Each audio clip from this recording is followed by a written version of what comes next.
Good morning sa inyo mga kahabi. Nagtatabas tayo ng salamin kaya lang naisip ko i-video kasi ito ay nire-request ng ibang mga kahabiyas natin.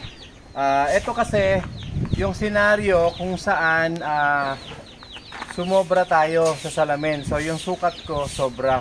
So pansinin nyo to, naglagay ako ng guhit. Ayan.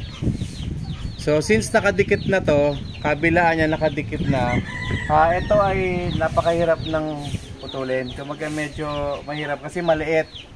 Alanganin dun sa sa butas natin. So tatabasin natin ito.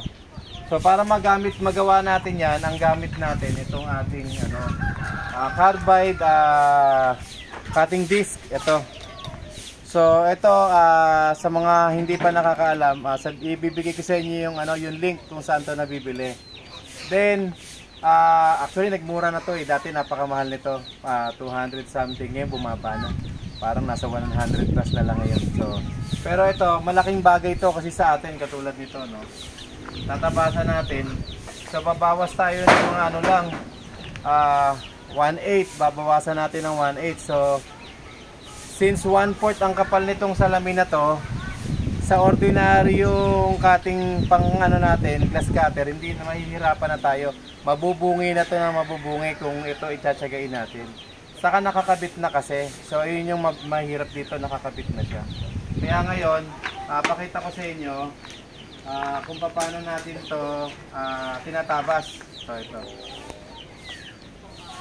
Ayan glass ito na gagrinderin natin. So yan. Dito tayo, banda dito siguro. Para nakikita nyo yung ating ginagawa. Dito katoy. So yung ating mahiwagang pang-protection, lagay muna natin. Then dito, ito natin.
So ayan natabas natin na kahit papaano ay hindi nababasag yung ating glass.